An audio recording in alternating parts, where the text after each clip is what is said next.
Taib. Bismillahirrahmanirrahim. Assalamualaikum warahmatullahi wabarakatuh. Alhamdulillahi ala ihsanih wa syukurlahu ala taufiqi wa amtinani. Asyhadu an la ilaha illallah wahdahu la syarika lahu ta'ziman li sya'nih. Wa asyhadu anna nabiyyana Muhammadan abduhu wa rasuluhu adda ila ridwanih. Allahumma sholli wa sallim wa barik alaihi wa ala alihi wa ashabihi wa ikhwanih, amma ba'd. Allahumma la sahla ila ma ja'altahu sahla wa anta taj'alul hazna idza syi'ta sahla. Allahumma inni a'udzubika min qalbin la yakhsha wa min du'ain la yusma wa min nafsin la tashba wa min ilmin la yanfa. Allahumma inni a'udzubika min haulal arba'. Alhamdulillah, pada kesempatan pagi hari ini Allah Subhanahu wa taala pertemukan kita kembali dalam keadaan sehat walafiat, dan kita pada pagi hari ini akan membahas tafsir ringkas surat-surat yang terdapat dalam juz 28. Sekarang kita masuk surat yang baru, yaitu surah At-Tolak. Taib yang pertama, surah At-Tolak itu dapat kita temukan di posisi ke-65 dari 114 surat yang terdapat di dalam Al-Quran. Rinciannya, surat ini terdiri atas 12 ayat, 289 kata, 1233 huruf. Yang sebagian ulama berpendapat konon surat ini adalah wahyu ke-99 yang diterima oleh Nabi dan tergolong Madaniyah. Kalau kita perhatikan di dalam dunia tafsir, para ulama menyebutkan ada dua surah An-Nisa. Yang pertama disebut dengan surah An-Nisa Al-Qusra, dan yang kedua disebut dengan surah An-Nisa At-Tula. Surat An-Nisa yang ringkas atau pendek adalah penyebutan atau istilah para ulama untuk surah At-Tolak. Sedangkan surat An-Nisa yang panjang adalah yang terdapat dalam surat keempat atau surat An-Nisa yang sesungguhnya. Apa hubungan antara surat An-Nisa dengan surat At-Tahrim? Surat An-Nisa berbicara tentang hukum-hukum, diantaranya masalah laki-laki dan perempuan. Sedangkan surah At-Tolak kebanyakan berbicara tentang hak-hak perempuan yang dicerai. Menggambarkan bahwasanya Islam juga memperhatikan tentang kondisi wanita. Buktinya adalah ada dua surat yang banyak berbicara tentang perempuan atau wanita. Kemudian sebagaimana dengan nama suratnya, surat ini kebanyakan berbicara tentang hukum perceraian.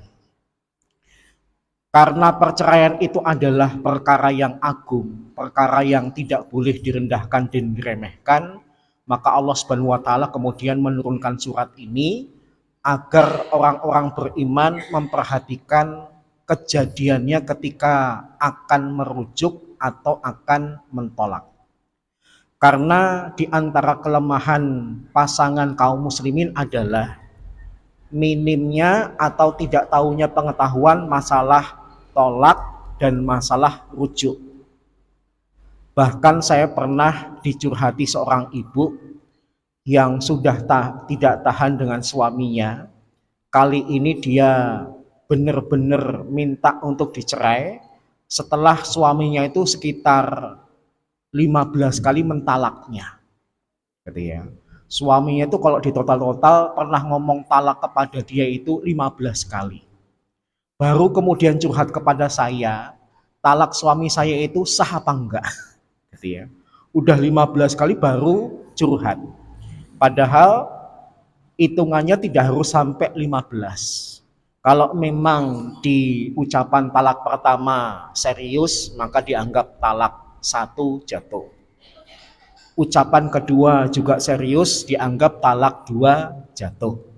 Bahkan kalau kemudian ngomong yang ketiga kali dan itu serius, maka mereka harusnya sudah pisah. Tapi karena minimnya pengetahuan atau tidak tahu, banyak masyarakat kita itu yang dalam dunia pernikahannya kalau sudah berkaitan dengan perceraian atau rujuk, aut-autan. Pakai hukum sendiri padahal agama sudah memberikan aturan yang jelas tentang rujuk dan cerai. Kemudian para ulama berbeda pendapat. Apakah surat ini ada sababun nuzulnya? Ada yang mengatakan sababun nuzul dari surat ini adalah terkait dengan Nabi suatu hari pernah mentalak salah satu istrinya yang bernama Hafsah. Hafsah binti Umar. Yang para ulama mencari sebab, apa sih sebab kenapa Hafsah kok kemudian pernah dicerai oleh Nabi? Ternyata jawabannya adalah karena Hafsah itu terlalu pencemburu. Ibu-ibu cemburu boleh, tapi kalau cemburunya kebangetan, kelewatan, kadang-kadang bikin suami risih, kadang-kadang bikin suami emosi, kadang-kadang bikin suami tidak tahan. Yang kalau suami tidak bisa menahan emosi, maka sikap ibu itu akan dibalas dengan menceraikan. Maka konon Nabi SAW pernah menceraikan Hafsah gara-gara sifat penjemburu Hafsah itu berlebihan. Tapi ketika baru ditalak satu, Jibril alaihissalam kemudian turun. Jibril alaihissalam kemudian negur Nabi. Ya Muhammad roji'ha. Ya Muhammad rujuklah dengan Hafsah. Fa innaha sawamah wa qawamah. Karena Hafsah itu adalah wanita yang rajin berpuasa, rajin qiyamul lail. Wa innaha zaujatuka fil jannah. Dan ketahuilah Hafsah itu akan menjadi salah satu istrimu di surga. Maka ketika Jibril alaihissalam menegur Nabi dengan kalimat seperti ini, Nabi kemudian akhirnya rujuk dengan Hafsah sampai Nabi SAW meninggal. Dan ada riwayat yang lain. Ada yang mengatakan sababun nuzul dari surat ini adalah gara-gara Abdullah bin Umar. Suatu ketika Abdullah bin Umar itu menceraikan istrinya, tapi dalam keadaan haid. Perlu bapak dan ibu ketahui, kalau wanita itu sedang haid, tidak boleh dicerai. Kapan boleh dicerainya? Nunggu ketika dia suci. Yang kedua, di dalam Islam, wanita itu tidak boleh diceraikan ketika dalam keadaan suci dan habis digauli. Kalau mau menceraikannya suci tapi jangan habis digauli. Habis digauli kok kemudian diceraikan, nggak boleh. Nunggu besoknya ketika suci tapi tidak sedang keadaan digauli. Kenapa? Khawatirnya ketika habis digauli itu kemudian ternyata hamil. Maka bisa jadi pertimbangan hamilnya itu menyebabkan kita tidak jadi menceraikannya, atau ada pertimbangan-pertimbangan yang lain. Maka ketika Nabi mendengar Abdullah bin Umar menceraikan istri dalam keadaan haid, Rasulullah SAW marah. Rasulullah kemudian mengutus seorang utusan untuk menegur Abdullah bin Umar bahwasanya tindakannya itu salah. Maka di dalam Islam ada masa iddah sampai 2 kali. Masa iddah ketika ditalak 2 itu hendaknya dijadikan Abdullah bin Umar waktu untuk merenung apakah istrinya ini jadi diceraikan atau dirujuk saja, artinya mereka tidak jadi cerai. Jadi ada khilaf di antara para ulama apa sebabun nuzul dari ayat ini, apakah terkait dengan Nabi sendiri atau terkait dengan salah seorang sahabat yang bernama Abdullah bin Umar radhiyallahu anhuma. Kemudian mari kita bahas apa yang ingin Allah informasikan kepada kita di dalam surat ini. Allah Subhanahu wa taala mengawali dengan perkataan ya ayyuhan nabiyyu idza tallaqtumun nisa. Wahai nabi, jika kalian menceraikan para istri. Ada keunikan lafal di dalam ayat yang pertama. Ketika Allah Subhanahu wa taala mengawali dengan memanggil Nabi, tapi kalimat berikutnya adalah kalian. Nabi itu berapa? 1. Tapi uniknya kata gantinya adalah untuk kalian banyak. Jadi kalau dalam dunia tafsir atau bahasa Arab ini namanya iltifat. Iltifat itu apa? Langsung berpaling kepada pihak yang lain. Yang diajak ngomong sebenarnya Nabi, tapi kata kerjanya ditujukan kepada orang-orang beriman. Para ulama mengatakan, apa tujuan Allah Subhanahu wa taala melakukan iltifat pada kalimat ini, ya ayuhan nabiyyu idza tallaqtumun nisa. Ada yang mengatakan karena perkara cerai itu adalah perkara yang agung, maka tidak cukup diawali dengan ya ayyuhalladzina amanu, tapi panggilannya adalah ya ayuhan nabiyyu. Paham ya? Tidak cukup yang dipanggil adalah orang beriman, tapi dipakai panggilan kepada Nabi. Saking agungnya masalah perceraian. Yang kedua, ada yang mengatakan memang awalnya ditujukan kepada Nabi. Tapi Nabi kan diutus untuk berdakwah. Diutus untuk menyampaikan apa yang disampaikan kepada beliau. Maka redaksinya meskipun ditujukan kepada Nabi, tapi Nabi kemudian menyampaikannya kepada orang beriman. Karena memang kalau kita perhatikan di dalam Al-Quran, ada perbedaan gaya bahasa antara ya ayuhan nabiyyu sama ya ayuhan rasulu. Kalau ya ayuhan nabiyyu berarti hukum yang dibicarakan berlaku untuk Nabi dan orang beriman. Tapi kalau kata yang Allah gunakan ya ayuhar rasul, maka hukum yang dibicarakan hanya berkaitan dengan rasul saja, tidak dengan umatnya. Paham ya? Di ayat ini Allah mulai membicarakan tentang tolak atau cerai. Di dalam Islam, hukum pernikahan itu bisa putus karena beberapa sebab. Yang pertama, hubungan pernikahan itu bisa putus karena maut atau kematian. Kalau salah satu pasangan meninggal, berarti pernikahannya dianggap putus. Istri saya misalnya meninggal, maka hubungan pernikahan saya dengan istri saya dianggap putus. Demikian juga sebaliknya, kalau saya meninggal, hubungan pernikahan saya dengan istri saya putus, yang mengakibatkan istri saya boleh menikah dengan laki-laki yang lain. Yang kedua, pernikahan itu putus sebabnya adalah at-tolak atau cerai. Kemudian yang ketiga, pernikahan itu putus karena fasakh. Fasakh itu apa? Fasakh itu menurut sebagian ulama adalah pembatalan pernikahan. Bisa jadi sudah nikah, tapi ternyata setelah diteliti dalam pernikahannya ini ada kesalahan.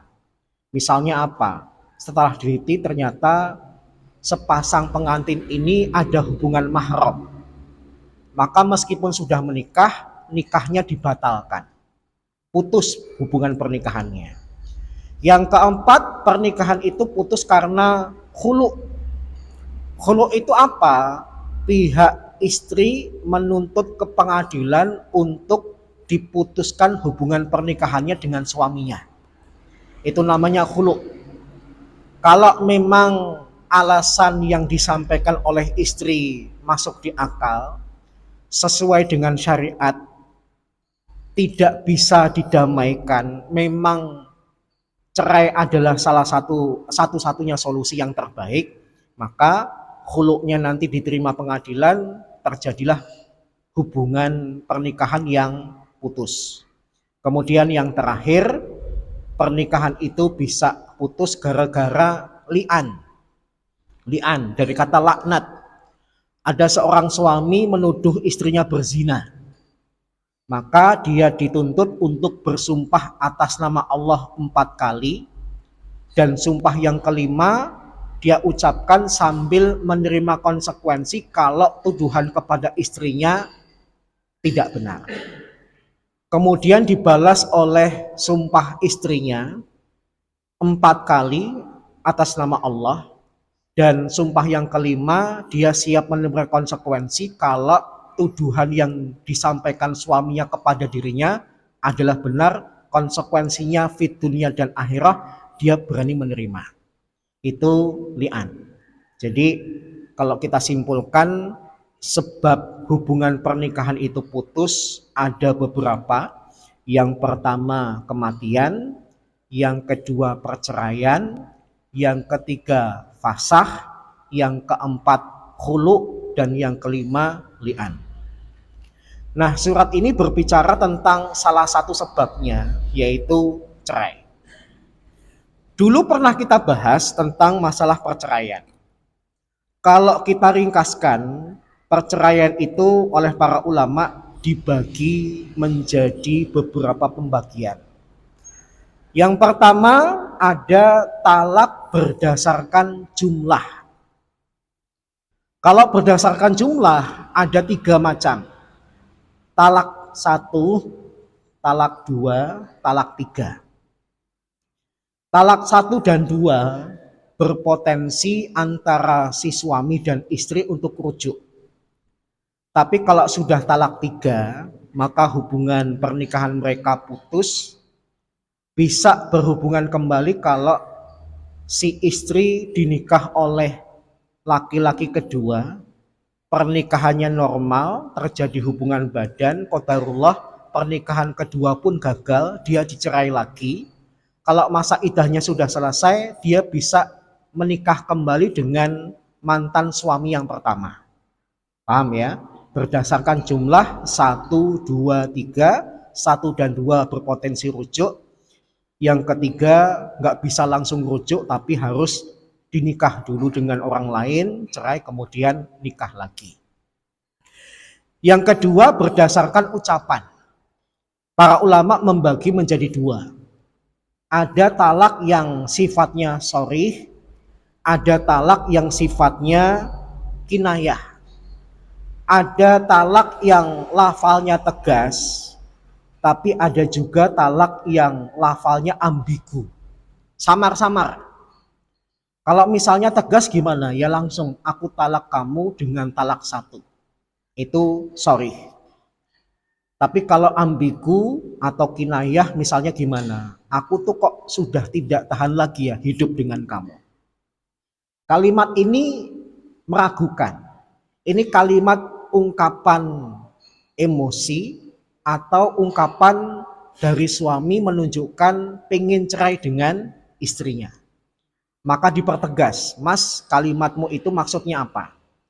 Kalau cuma marah tidak termasuk talak, tapi kalau kamu niatkan dengan ucapanmu itu adalah talak, maka jatuh talak. Sorry, kinayah. Yang ketiga ada talak berdasarkan syariat. Pembagiannya 2. Talak yang sunnah dan talak yang bid'ah atau bid'ah. Talak yang sunnah itu misalnya gimana? Yaitu talak yang seperti saya tadi katakan, ketika wanita itu suci, bukan dalam keadaan haid. Dan yang kedua mentalak ketika suci tapi tidak habis digauli. Maka itu talak yang sesuai dengan sunnah.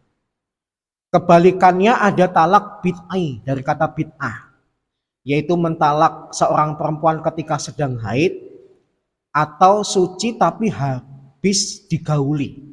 Maka mentalak perempuan seperti itu hukumnya bid'ah, sebutannya adalah talak bid'ah. Kemudian yang terakhir pembagian talak itu berdasarkan konsekuensinya. Yang pertama disebut dengan talak raj'i. Talak yang masih berpotensi untuk rujuk, yaitu talak 1 dan talak 2. Yang kedua talak bain. Talak bain itu oleh para ulama dibagi menjadi 2. Talak bain sugro dan talak bain kubro.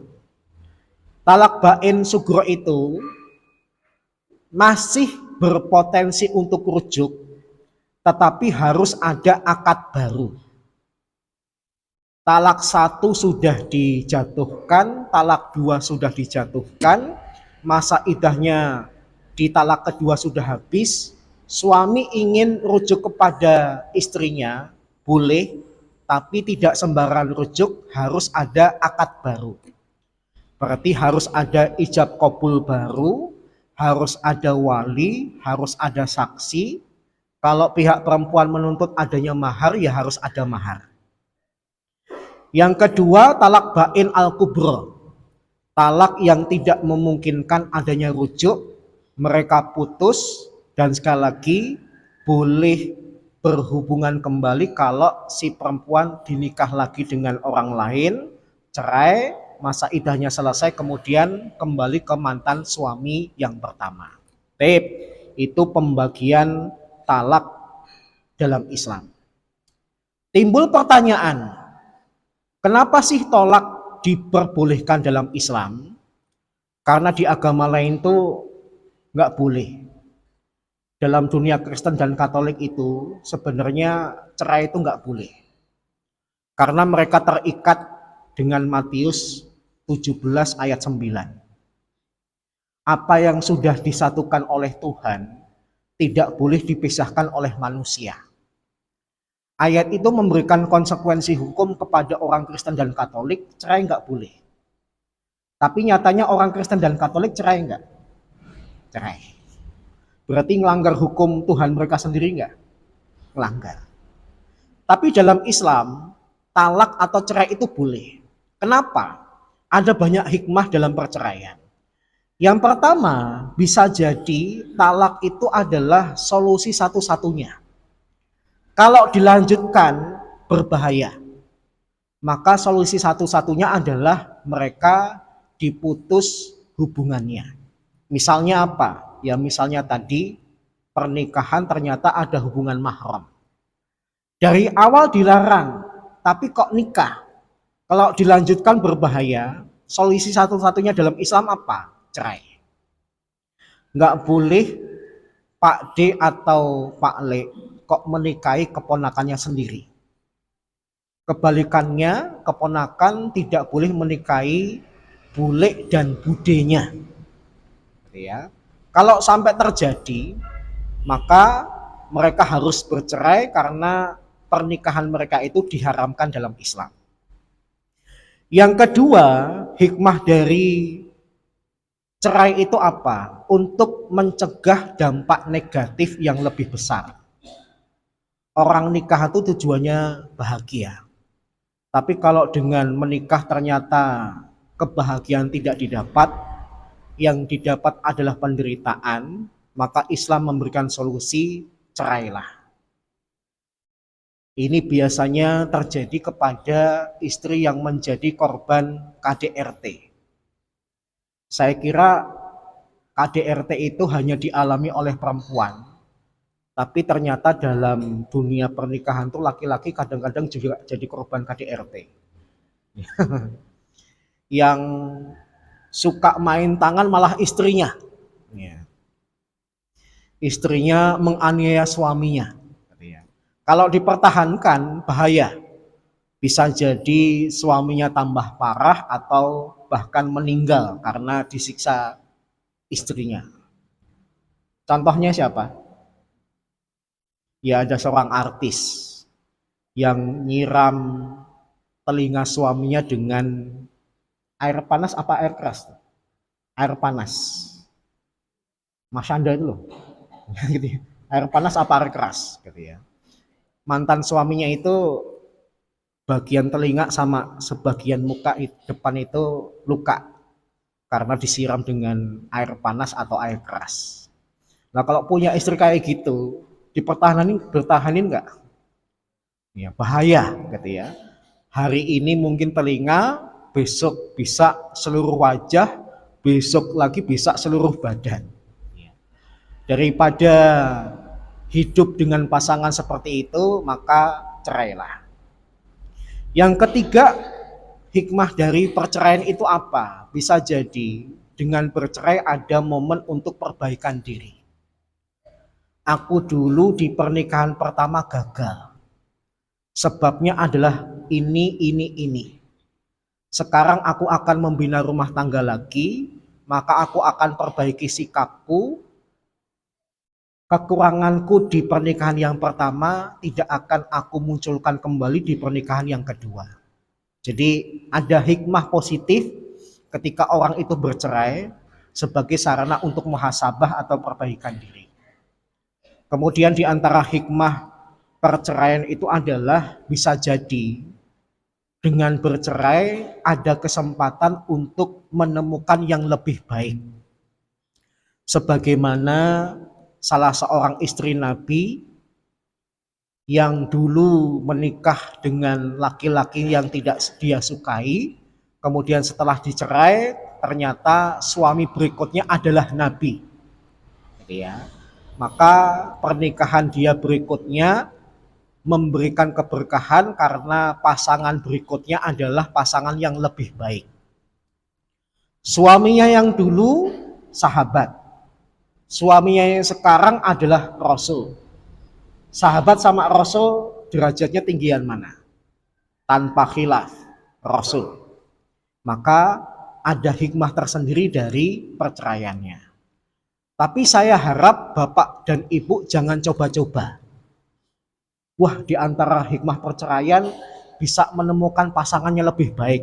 Besok cerai gitu. Jangan gitu ya. Kalau yang sekarang nggak ada masalah, jangan bercerai gitu ya.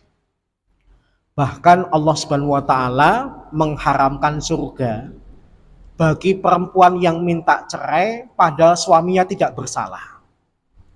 Suaminya itu nggak ada salah apa-apa kepada dia, nafkah diberikan, perhatian diberikan, pendidikan diberikan. Saya mau tanya, ibu-ibu itu punya hak kepada suami berapa, Bu? Kok diem? Wah, bahaya ini. Wanita atau istri itu punya hak kepada suami berapa? 5. Yang pertama, hak untuk diberikan makan. Kalau suami makan enak, ya istri berhak untuk makan enak. Ya. Kalau suami makannya pas-pasan, maka istri tidak boleh nuntut lebih. Apa yang dimakan suami, itu yang dimakan istri. Terkait dengan makanan, pastikan makanan yang kita makan dan kita berikan kepada keluarga itu harus halal. Dulu generasi salaf, para istri itu mengatakan, kami tahan kalau ditinggal suami kami bekerja berbulan-bulan, bahkan bertahun-tahun. Tapi kami paling tidak tahan kalau suami kami pulang dengan harta yang haram. Lebih baik kamu kerjanya lebih lama lagi tapi pulang dengan penghasilan yang halal, daripada pulangnya cepat tapi membawakan penghasilan yang haram. Ya. Jadi ibu dan bapak pastikan yang dimakan halal, yang dimakan anak-anak kita juga halal. Karena makanan halal itu berpengaruh kepada keimanan.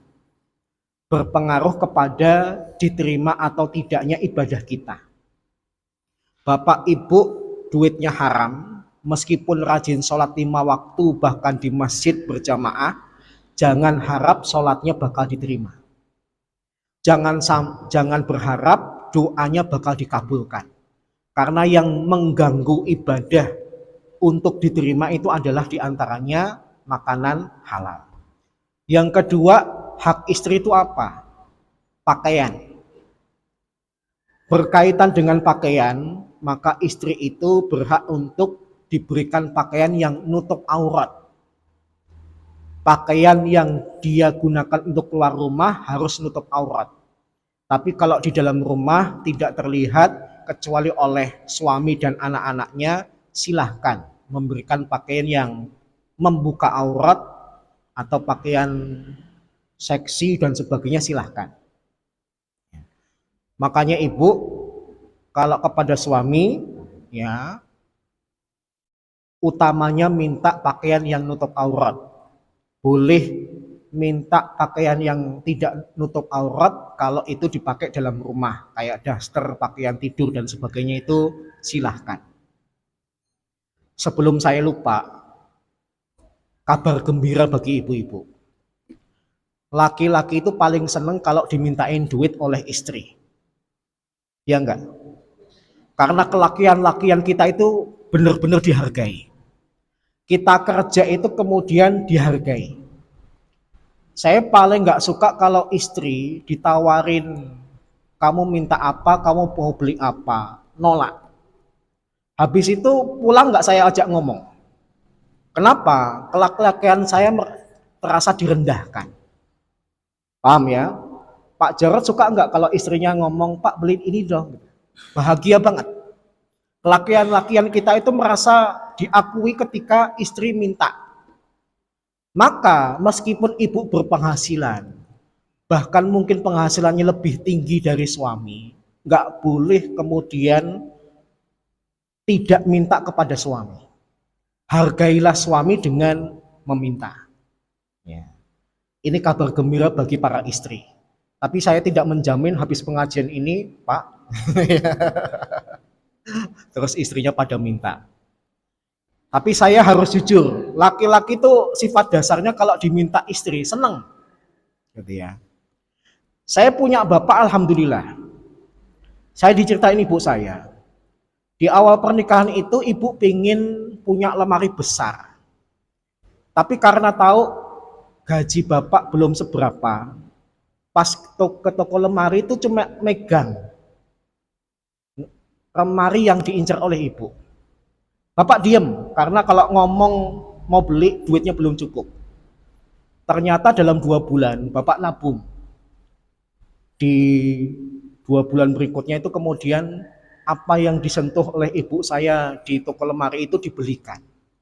Paham ya? Artinya istri nggak minta saja, itu suami ingin memberikan.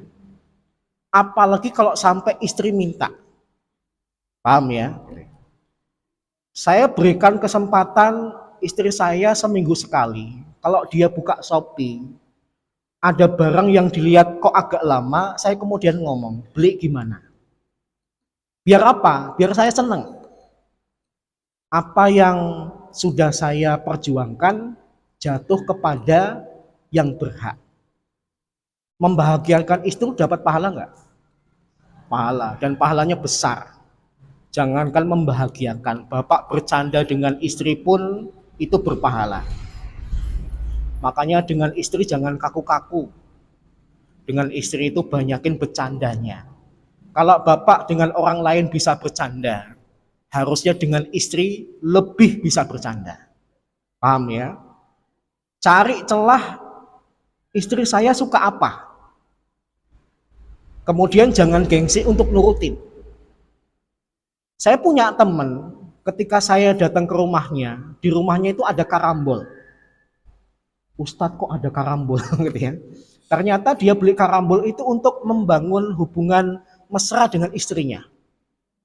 Ya, daripada pergi keluar nonton maksiat, lebih baik di rumah bermain dengan istri, bercanda dengan istri dengan karambol. Kalau karambol dalam pandangan Islam mubah, karena karambol itu nggak pakai mikir. Yang diperselisihkan adalah catur. Ya. Kalau catur itu sebaiknya dihindari. Remi itu juga dihindari. Tapi kalau karambol silahkan. Gitu ya. Halma itu pakai mikir nggak? Bu, Halma itu pakai mikir nggak? Boleh nggak suami istri main Halma, main monopoli gitu ya? Ya, saya sarankan ular tangga saja, yang nggak pakai mikir, gitu ya. Monopoli itu ya boleh, gitu ya. Yang diperselisihkan adalah dadunya, gitu ya. Cuma dulu pernah kita bahas, selama dadu itu tidak digunakan untuk judi, maka diperbolehkan. Karena Nabi sendiri pernah menggunakan dadu untuk gilir istrinya yang ikut dalam safar ini siapa, metodenya dengan dadu. Gitu ya. Tip. Yang kedua pakaian. Yang ketiga, itu adalah tempat tinggal. Suami tinggal di apartemen, ibu berhak tinggal di apartemen. Suami tinggal di rumah, ibu berhak tinggal di rumah. Suami mampunya tinggal di kontrakan atau kos-kosan, maka ibu terimanya tinggal di kontrakan atau kos-kosan. Yang keempat, perhatian. Makanya kalau sedang dengan istri, megang HP jangan lama-lama, Pak.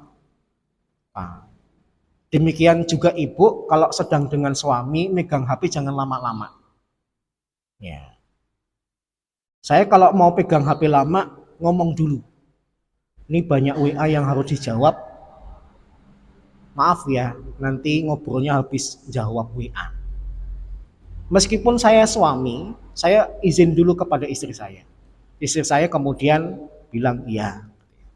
Tapi kalau kemudian nggak ngomong dulu, terkesan egois. Ya. Karena mendapatkan perhatian itu haknya. Yang kelima, hak istri itu adalah mendapatkan pendidikan. Utamanya pendidikan agama. Kalau suami ibu tidak mampu mendidik agama secara pribadi, maka ibu berhak untuk diantarkan ke pengajian, berhak untuk dapat izin ikut pengajian. Kenapa? Karena itu hak ibu. Ya. Jadi hak ibu itu ada berapa? Hak istri ada berapa? 5. Yang pertama apa, Bu? Bapak-bapak jangan jawab. Yang pertama apa?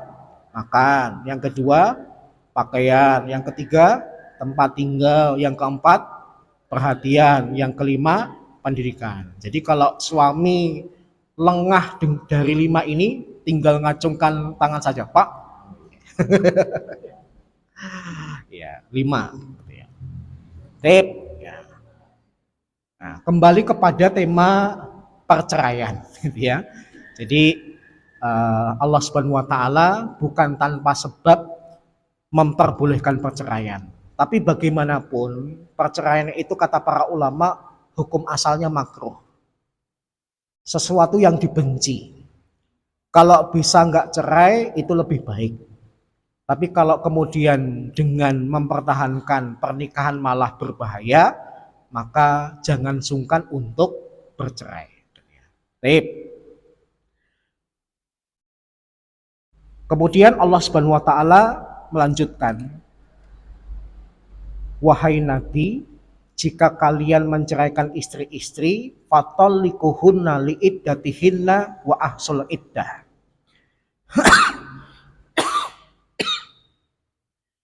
Hendaknya kalian ceraikan mereka pada waktu mereka dapat menghadapi iddahnya yang wajar, dan hitunglah masa iddah itu.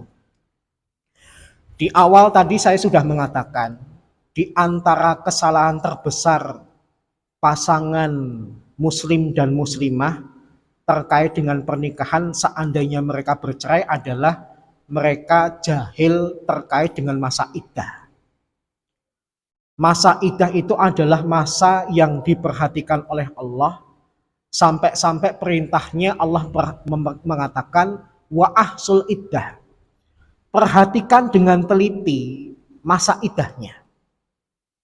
Jangan pernah kalian remehkan masa iddah itu. Karena masa iddah itu adalah masa di mana kalian diberikan waktu untuk berpikir apakah mau dilanjutkan untuk diceraikan atau kalian menyesal untuk menceraikannya, kalian mengambil keputusan untuk merujuknya. Maka ketika diberikan waktu, jadikan waktu ini momen untuk berpikir dengan serius, karena terkait dengan pernikahan itu bukan sesuatu yang remeh. Kalau saya tanya dan ibu, nikah itu apa? Menurut bapak dan ibu yang sudah menikah, nikah itu apa? Apa, Bu? Nikah itu ibadah. Bahkan ibadah terlama. Melebihi sholat. Mulai dari bapak ngucapin akad sampai kemudian meninggal, itulah durasi pernikahan. Selama-lama sholat ada jedanya. Subuh ada jedanya untuk sampai kemudian melaksanakan sholat berikutnya, sholat duhur. Ada jedanya sampai kemudian nanti melaksanakan sholat asar. Bahkan kata para ulama, kalau pernikahannya benar, maka pernikahan itu nanti masih berlanjut di akhirat.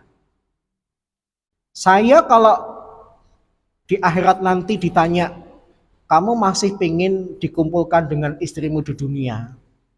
Saya ridho dengan istri saya tidak marah atau tidak benci dengan istri saya kemudian mengatakan ya, maka akan dikumpulkan kembali. Berarti hubungan itu kemudian berlanjut di akhirat. Kalau sholat, kata para ulama, cuma di dunia. Di akhirat nanti kita sudah tidak sholat, tapi berzikir kepada Allah Subhanahu wa taala. Nggak ada lagi kegiatan kita harus menghadap kiblat, rukuk, sujud dan sebagainya. Yang ada adalah kalimat-kalimat pujian, yang ada kalimat thayyibah, kalimat zikir.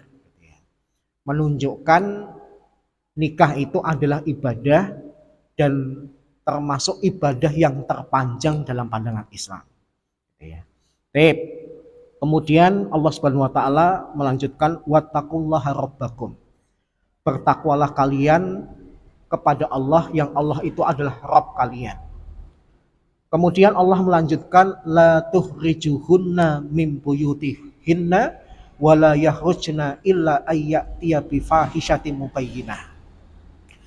Kalian tidak boleh mengeluarkan mereka dari rumah-rumah mereka dan mereka tidak boleh keluar sendiri dari rumah mereka kecuali karena keburukan yang terlihat jelas.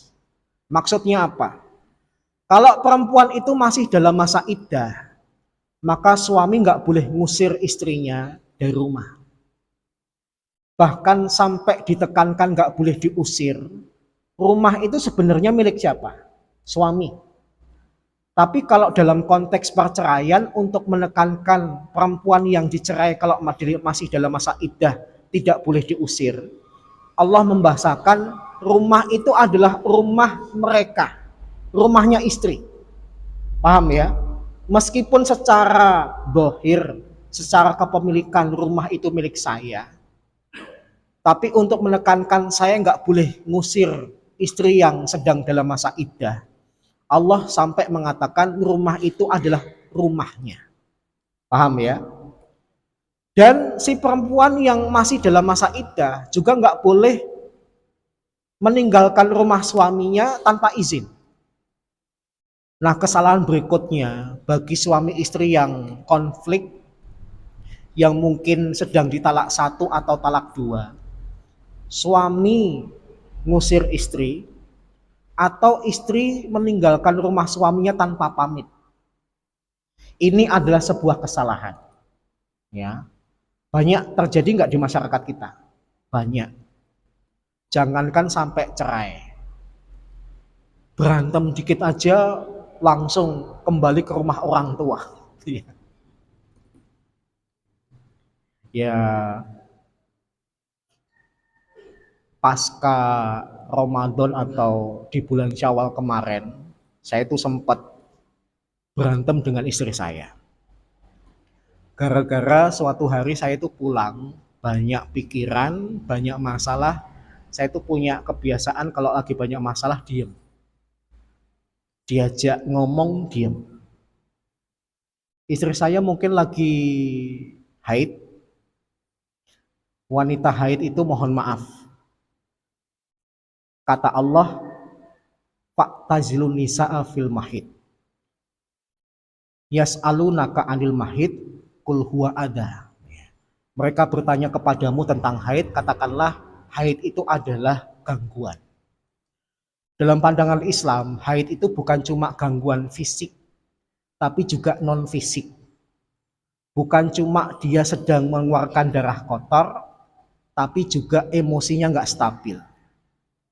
Nah, kemudian karena sedang haid, emosinya nggak stabil, saya diemin tuh kemudian marah. Saya kalau istri marah, nggak saya ladenin, saya diemin. Kemudian dia pulang, ke Sanggir, ke rumah orang tuanya. Untungnya ibu mertua saya itu CS saya. Kamu kesini muka cemberut kenapa? Lah didiemin sama Mas Hanan. Terus maksud kamu kesini ngapa? Nah daripada di sana dicuekin, mending kesini gitu ya. Diusir sama ibu mertua saya. Pulang gitu ya. Kalau kamu lagi ada masalah, diselesain, nggak boleh minggat. Pulang. Terus tahu-tahu, tahu-tahu minta maaf. Terus tanya, kok Mas Hanan diem tuh kenapa? Gitu ya. Terus saya ngomong, lagi banyak pikiran, lagi banyak masalah. Ya kamu kan nikah dengan aku nggak sehari 2 hari. Hampir 4 tahun, masa nggak tahu kalau lagi banyak masalah suaminya itu diem. Nah, terus dia cerita lagi haid, mudah terpancing emosi, maka kemudian ya akhirnya baikan. Ya rumah tangga tuh kayak gitu. Ya. Jadi jangan pernah berharap rumah tangga nggak ada masalah. Ya. Saya yakin tokoh seperti Gus Bahak pun juga pasti punya masalah gitu ya. Cuma yang beda adalah mensikapi masalah. Ada sebenarnya masalah sepele dengan ilmu yang cukup terselesaikan. Ada yang timbul masalah sepele karena nggak punya ilmu jadi besar. Ada loh gara-gara masalah sepele cubit-cubitan jadi cerai. Kenapa? Karena nggak ada ilmunya, baik si suami maupun si istri. Cuma gara-gara suami nyubit gara-gara gemes, tapi nyubitnya terlalu sakit, istrinya marah. Kemudian entah gaya bahasanya apa, kemudian ngomong cerai. Suaminya terpancing, kalau kamu minta cerai, tak ceraiin.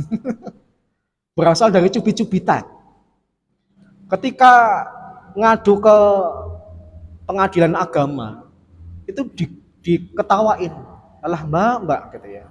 Kayak anak kecil aja gitu ya. Anak kecil dicubit, hari ini marah, besok diem gitu ya. Masa kalian kalah dengan anak kecil? Dicubit sekali, nuntut sampai ke pengadilan agama minta cerai. Gitu. Waliyadzubillah gitu ya. Makanya tahu ilmu dan pengendalian emosi itu penting gitu ya. Tip, nggak boleh ngusir dan nggak boleh perempuan itu meninggalkan rumah suaminya tanpa izin kecuali kalau dia melakukan perbuatan keji yang nyata. Baru boleh ngusir, baru boleh keluar dari rumah suaminya tanpa izin kalau memang si perempuan itu melakukan perbuatan keji yang nyata, misalnya apa? Zina. Misalnya apa? Ketahuan selingkuh. Kalau suami sampai mendapati istrinya selingkuh, benar-benar selingkuh, bukan cuma selingkuh pertemuan tapi sampai hubungan badan. Laki-laki boleh menceraikan, bahkan para ulama mengatakan, ada yang mengatakan boleh sampai langsung 3. Dan boleh ngusir istrinya kalau memang sebabnya seperti itu. Tapi kalau bukan karena perbuatan keji yang nyata, nggak boleh diusir dan nggak boleh keluar dari rumah suaminya tanpa izin. Watil kahudutullah, yang demikian itu adalah hukum-hukum Allah. Wa may yata'adda hududallahi faqad zalama nafsah. Barang siapa yang melanggar hukum-hukum Allah maka telah mendolimi dirinya sendiri. La tadri la'allallaha yuhdisu ba'da dzalika amra. Kalian tidak tahu, boleh jadi setelah itu Allah mengadakan suatu ketentuan yang baru. Para ulama ketika menjelaskan kalimat yang terakhir mengatakan, kalau mau rujuk, rujuklah. Kalau mau cerai, cerailah. Jangan takut mengambil 2 sikap itu. Kalau memang harus cerai, dan cerai itu adalah pilihan terbaik dalam Islam, jangan takut untuk cerai atau diceraikan. Karena seringkali gara-gara takut nanti tidak bisa mencari nafkah, perempuan itu kemudian menahan diri untuk tidak diceraikan. Udah tahu suaminya itu suka nempeleng, tapi karena dia khawatir nanti kalau aku dicerai suamiku, terus aku kerja apa, aku makan apa. Padahal aku nggak punya skill, pendidikanku rendah. Banyak perempuan kemudian menahan diri dalam rumah tangga yang penuh dengan penderitaan, gara-gara takut nanti rezekinya bakal seret kalau dia menjadi janda. Atau kebalikannya, ada suami yang menahan diri tidak menceraikan istrinya karena nanti khawatir nanti pendidikan anaknya bagaimana. Maka kalimat Allah di ayat yang pertama ini menjadi jamin dari Allah. Kalian tidak tahu, mungkin dengan bercerai Allah akan menjadikan kejadian yang baru. Mungkin ketika setelah bercerai, ibu yang takut nanti nafkahnya dari mana, Allah kemudian sang memberi rezeki malah memberikan rezeki kepada ibu. Saya punya teman yang dicerai, sempat khawatir nanti kalau saya dicerai penghasilan dari mana. Seiring dengan kekhawatiran itu ternyata Allah memberikan dia rezeki. Lama-kelamaan penghasilannya makin besar, bahkan sekarang sudah jadi bos. Padahal dulu takut diceraikan. Atau yang kedua, saya punya juga teman yang dulu takut bercerai karena dia sibuk, khawatir nanti yang didik anak siapa. Tapi kemudian dia memberanikan diri dengan bercerai, ternyata anaknya ada yang didik. Dia tinggal di sebuah lingkungan yang tetangganya itu memberikan perhatian ketika ditinggal oleh dia untuk nyari nafkah, dididik oleh tetangga-tetangganya. Jadi kalau memang sudah mantap rujuk atau cerai itu adalah pilihan, jangan takut untuk rujuk, jangan takut untuk cerai. Baik, demikian, moga-moga bermanfaat. Insya Allah kita lanjutkan di pertemuan berikutnya. Sisa waktu kalau ada pertanyaan saya persilahkan.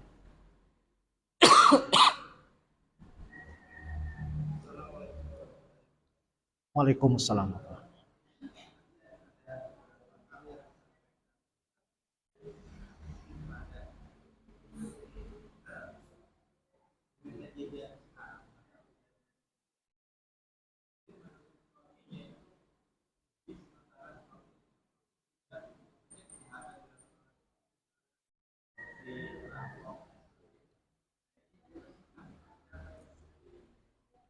Saya agak nggak dengar Pak.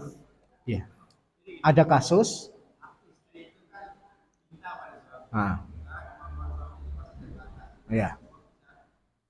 Hmm. Hmm. Apa yang diminta? Hmm. Hmm. Hmm. Hmm. Hmm. Hmm. Hmm. Ya. Tip. Salah satu ilmu yang harusnya diberikan kepada calon pengantin adalah tentang tata cara ekonomi keluarga. Di dalam ekonomi keluarga itu hal pertama yang disampaikan adalah pihak istri harus menerima kondisi keuangan suami kalau suami itu sudah bekerja seoptimal mungkin. Kalau kita punya suami yang sudah bekerja, tapi penghasilannya mohon maaf mungkin masih kurang dari kata cukup, tapi karena suami ingin membahagiakan istri karena istri menuntut, akhirnya dia melakukan pencurian dan sebagainya. Maka meskipun pencuriannya itu tetap dianggap dosa, sebenarnya yang dosa bukan suaminya saja, tapi istrinya juga berdosa. Karena istrilah yang menyebabkan suami kemudian menghalalkan segala cara demi membahagiakan istrinya.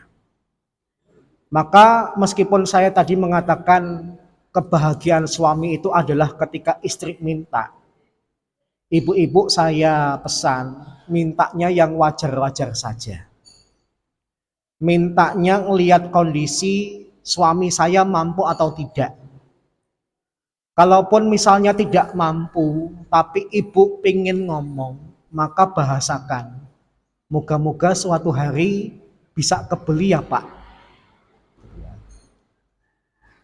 Laki-laki akan tertantang dengan kalimat seperti itu. Tapi kalau istri mintanya dengan maksa, maka dalam penelitian KPK itu ternyata orang yang korupsi ini salah satu penyebabnya adalah tuntutan istri. Banyak yang korupsi gara-gara ingin membahagiakan istri, tapi dengan berbagai cara, salah satunya adalah dengan cara korupsi, mencuri dan sebagainya. Maka yang seperti ini kurang bagus. Saya di awal pernikahan tuh melihat istri saya tuh suka nonton drakor. Saya bukan buka aib, saya cerita apa adanya. Saya punya istri yang ternyata suka nonton drakor lewat Telegram. Saya nggak tahu caranya gimana. Tapi kalau di Telegram itu kalau sudah join bisa nonton film dengan bebas. Hobinya nonton drakor. Ketika mendapati punya istri kok suka nonton drakor, saya cuma berpesan. Satu, drakornya boleh ditonton kalau bukan mengarah kepada hal negatif. Yang kedua, nonton drakor harus tahu diri, tahu waktu. Saatnya kerja ya kerja, saatnya tidur atau istirahat ya istirahat. Yang ketiga, saya kemudian berpesan, kalau kamu nonton drakor, jangan harapkan suamimu kayak di film yang kamu tonton. Di drakor itu lakonnya naik mobil, tinggal di rumah yang mewah. Kalau sampai kamu nuntut aku harus punya mobil dan tinggal di rumah yang mewah, awas gitu ya. Iya. Jadi pesan saya 1-2 gaya bahasa biasa, tapi yang sudah ketiga ngancem saya, awas. Oh kamu nuntut macem-macem gara-gara nonton drakor, awas gitu ya. Gitu ya. Tip gitu. Wallahualam bishawab. Apa guna? Waalaikumsalam warahmatullahi wabarakatuh. Ya.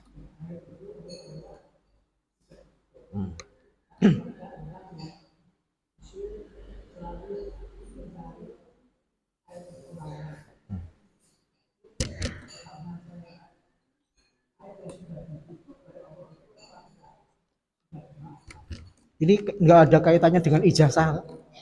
Ya. Moga-moga nggak ada kaitannya dengan ijazah. Ya.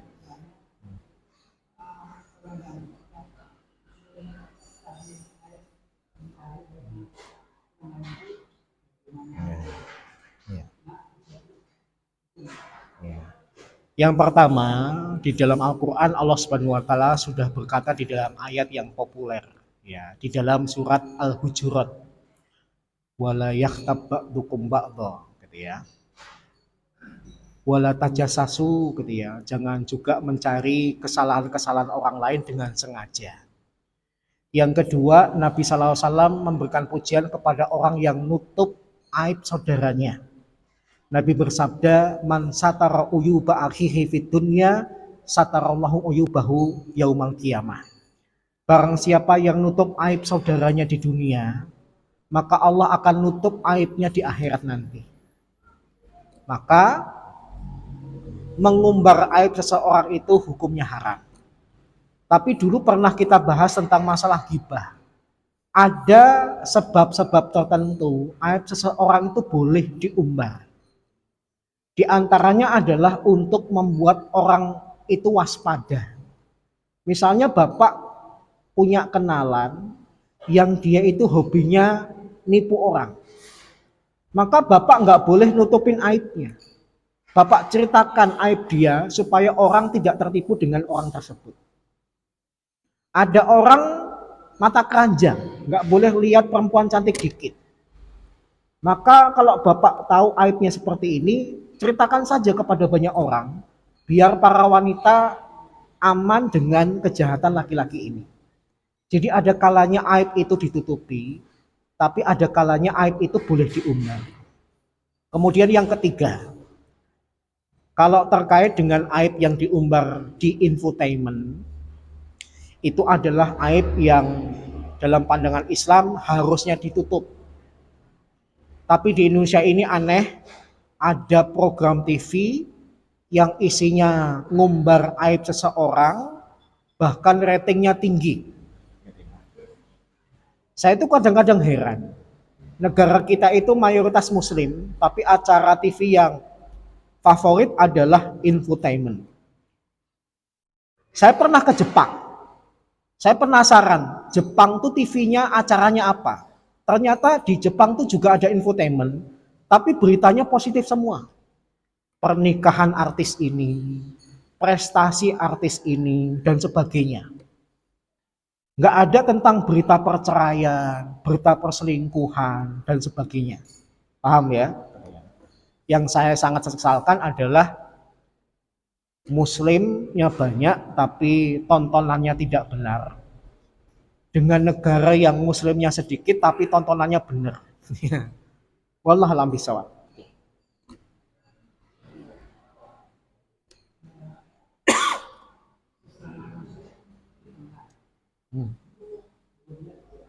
Ya, sesama muslim bertengkar, hukumnya apa? Yang pertama, hukumnya tergantung sikap setelah bertengkar. Kalau kemudian bertengkar dalam makna berselisih, itu keniscayaan. Kalau saya melihat sesuatu yang menurut saya tidak benar, saya kemudian menegur, itu sudah wajar. Kalau kemudian yang ditegur tidak terima, itu kadang-kadang juga wajar. Yang jadi permasalahan adalah sikap ketika habis berselisih. Kalau kemudian berselisihnya berlanjut saling mendiamkan lebih dari 3 hari, maka diharamkan dalam Islam. Kalau bertengkarnya kemudian yang awalnya cekcok mulut berlanjut kepada adu jotos, itu diharamkan. Gitu ya. Tapi kalau kaitannya berselisih, bertengkar, tapi langsung bisa damai setelah itu, nggak jotos-jototan setelah itu, maka tidak mengapa. Yang namanya manusia kalau berkumpul kadang-kadang ada gesekan. Ya.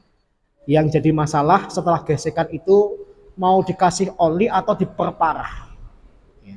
Mau segera mengambil sikap damai atau kemudian malah menjadi permusuhan. Wallahu a'lam bishawab.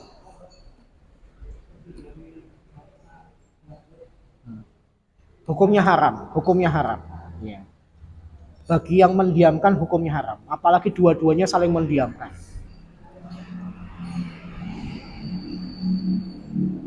Lah, kalau orang kafir memang tidak disebutkan dalilnya, tapi saya khawatir akan memperburuk citra Islam.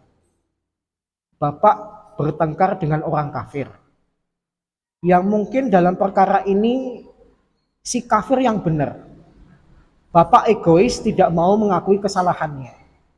Maka ketika Bapak mendiamkan si kafir, maka akan mencitrakan jangan-jangan itu ajaran Islam. Gitu ya. Jadi meskipun dengan orang kafir, kita harus bersikap adil. Nggak boleh mendolimi. Tapi kalau kaitannya dengan sesama muslim, ada hukum khususnya. Wallahu a'lam bishawab. Baik, demikian ya. Moga-moga bermanfaat. Kurang lebih mohon maaf. Kita tutup dengan doa kafaratul majelis dan hamdalah. Subhanakallahumma wa bihamdika asyhadu an la ilaha illa anta astaghfiruka wa atubu ilaik. Alhamdulillahirabbil alamin. Assalamualaikum warahmatullahi wabarakatuh.